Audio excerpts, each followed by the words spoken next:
ಹೆಸರು ನಾಗರತ್ನ ಅಂತ, ಮುಳ್ಬಗಲ್ ನಮ್ಮದು. ನಾನಿಲ್ಲಿ ವಂಶೋದಯ ಹಾಸ್ಪಿಟಲಲ್ಲಿ ಅಡ್ಮಿಟ್ ಆಗಿದ್ದೆ. ನ್ಯೂಮೋನಿಯಾ ಫೀವರ್ ಬಂದಿತ್ತು, ಕಾಫ್ ತುಂಬಾ ಇತ್ತು. ಫಸ್ಟ್ ತುಂಬ ಚೆನ್ನಾಗಿ ನೋಡ್ತಾ ಇದ್ದಾರೆ ಇಲ್ಲಿ. ನನಗೆ ಕನ್ಸಲ್ಟ್ ಮಾಡಿದ್ದು ಸಾಗರ್ ಸರ್ ಅವರು. ಆಲ್ರೆಡಿ ಮೊದಲಿಂದಾನು ಡಯಾಬಿಟಿಕ್ಸ್ಗೆ ಇವ್ರ ಹತ್ರನೇ ಟ್ರೀಟ್ಮೆಂಟ್ ತಗೊಳ್ತಾ ಇದ್ದೀನಿ, ತುಂಬ ಚೆನ್ನಾಗಿದೆ.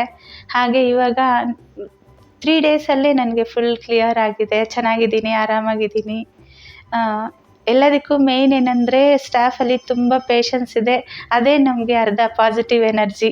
ಮುಖ ಸಪ್ಪಗಿಡ್ತೀರಾ, ಏನಾದರೂ ಕೇಳಿ ಕರೆಕ್ಟಾಗಿ ಆನ್ಸರ್ ಮಾಡ್ತಾರೆ, ಅದು ಒಂದು ಖುಷಿ. ಆ ಖುಷಿಯಲ್ಲಿ ಅರ್ಧ ವಾಸಿ ಆಗಿಬಿಡುತ್ತೆ. ಪ್ಲಸ್ ಏನಂದರೆ ಬೆಡ್ಸ್ ಎಲ್ಲ ಸೇಮ್ ICUಯಲ್ಲಿ ಯಾವ ಥರ ಇರುತ್ತೆ ಸೇಮ್ ಹಾಗೆ ಎವ್ರಿ ಫೆಸಿಲಿಟೀಸ್ ಅಲ್ಲಿ ಏನಿರುತ್ತೋ ಇಲ್ಲೂ ಬೆಡ್ಸ್ ಹಾಗೆ ಇದೆ.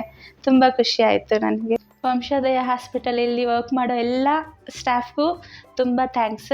ಹಾಗೆ ಎಸ್ಪೆಷಲಿ ಸಾಗರ್ ಸರ್ಗಂತೂ ತುಂಬಾ ಥ್ಯಾಂಕ್ಸ್.